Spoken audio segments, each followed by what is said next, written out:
Yeah,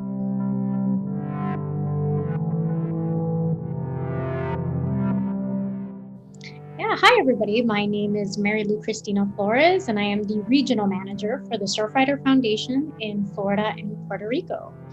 And one of the really exciting things that we're doing with not just this technology, but these volunteers, and thanks to the help of the Seakeepers Society, is we're taking two different projects and kind of merging them into one. We're taking a citizen science project, which is the Florida Department of Environmental Protection's Bleach Watch program, which we've trained over a dozen volunteers that are also active Surfrider members to identify coral bleaching, disease, and monitor coral health along the Florida Reef Tract.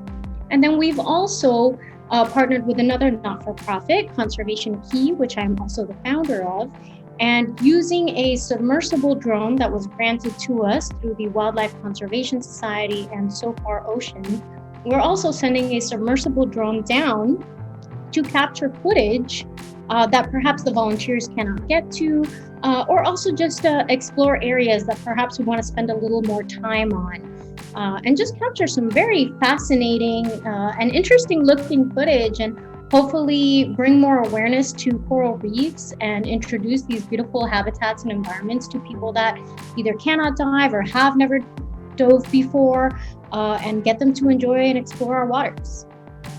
So some of the footage that you should be seeing right now actually shows our drone in action. We're using a Sofar Trident drone that was granted to us as a gift. And we're about 30 feet down beneath the waters of Miami-Dade County. So these are our coastal waters right off Miami-Dade, about an hour offshore. And we're just exploring right now. We're taking a look at some of the interesting reefs that are down here. We might see a fish or two take a swim through our footage. But what we're looking for ultimately are signs of coral disease and signs of coral bleaching. And if we're lucky, we're actually going to spot some reef and coral that are in very good, healthy conditions. So, ultimately, while we are searching for disease and bleaching, we really are hoping to find healthy coral that are existing in this ecosystem and rebounding from some of the issues they've faced in the past.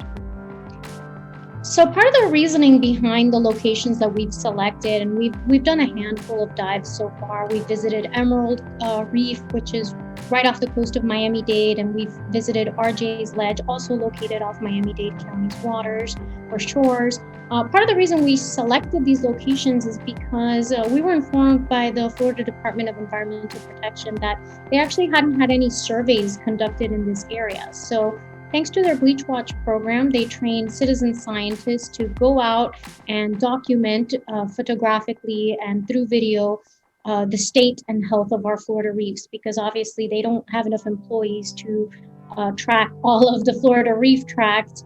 And these areas that we've identified are less monitored than some of the others located down in Monroe County, where we have marine protected areas and sanctuaries. So that's basically why we picked these. We had heard that surveys hadn't been conducted here in about 3 or 4 years, which is a very long time, especially when we have fast-moving coral disease that has been identified in these waters before. So that's some of the reasoning why we selected these areas. But ultimately, we don't just want to focus on the coast off Miami-Dade County. We want to expand the work that we're doing because we do have activists with Surfrider all along the Florida Reef Tract, from the Florida Keys up to Martin County, that have been trained to do these citizen science surveys. So we're hoping that eventually we can move into Broward and Palm Beach. Long term, we want to give scientists and citizen scientists and activists opportunities to conduct field research.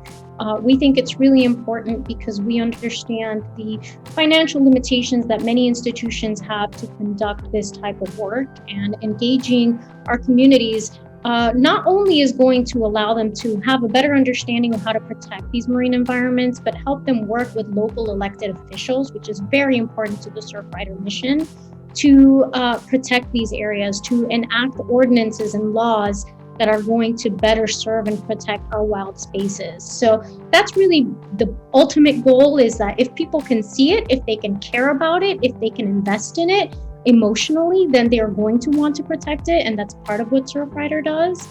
And from the conservation key standpoint, what we ultimately hope to do is have hundreds of these types of surveys that are all available at no cost to anyone who would like to see this footage, whether it's a university, an institution, another nonprofit, an NGO, and even government entities. We want to basically be an open source library of coral footage for anyone who can use it or would like it or need it. We really want to thank the SeaKeepers Society for facilitating this research project. We really honestly couldn't have done it without them. We really appreciate all the time that they've dedicated to our project, coming out with us, as well as helping us secure a captain who's been so amenable to really our many needs and technological challenges as we learn the equipment that we have been so generously gifted. So thank you, SeaKeepers. We really appreciate what you do, and we can't wait to continue working with you.